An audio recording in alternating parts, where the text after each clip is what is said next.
मुर्जी पटेल अध्यक्ष महोदय, अध्यक्ष महोदय, मुर्जी पटेल चला. अध्यक्ष महोदय, मंत्री महोदयांना आता ते बोलत होते, मी ऐकत होतो की प्रत्येक रुग्णाच्या बाहेर बोर्ड आहे. मंत्री महोदय, आपण आपला अधिकाऱ्यांना मुंबई उपनगरला पाठवा. जर एकाही हॉस्पिटलच्या बाहेर बोर्ड दिसला तर तुम्ही मला सांगा. एकाही हॉस्पिटलच्या बाहेर बोर्ड नाही. नंबर 1.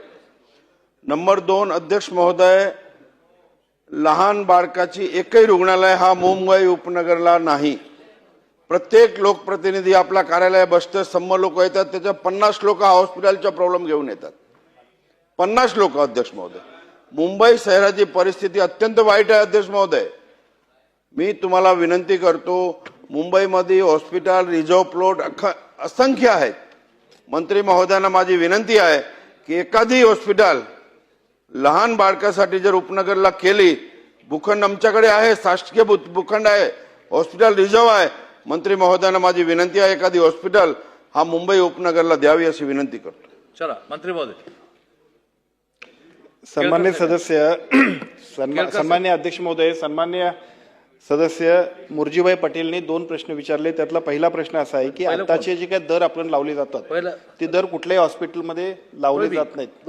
मी आपल्याला सांगतो की आता मगाशी ज्योतिताईने जो प्रश्न विचारला त्याच प्रश्नाचे उत्तर परत रिपीट करतो की आपल्या संपूर्ण मुंबई शहरामधल्या सगळ्या हॉस्पिटलमध्ये सुद्धा एकूण जे दर आहेत ते दर लावले पाहिजे. त्याच्याबद्दलची एक मोहीम आम्ही घेऊ आणि पुढच्या महिन्याभरामध्ये त्याच्याबद्दलचा जो काही एकूण रिप्लाय यायला पाहिजे तो आपल्या सगळ्यांच्याकडून फीडबॅक आम्ही घेऊ.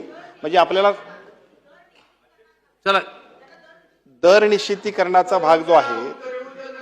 दुसरा मुद्दा त्यांनी सांगितला की आपल्याला तिथं आणखीन एखादं हॉस्पिटल पाहिजे. खरं तर आपणच आरोग्य यंत्रणेचा संपूर्ण कामकाज जे आहे ते थोडंसं विभागणी सुद्धा केलेलं आहे.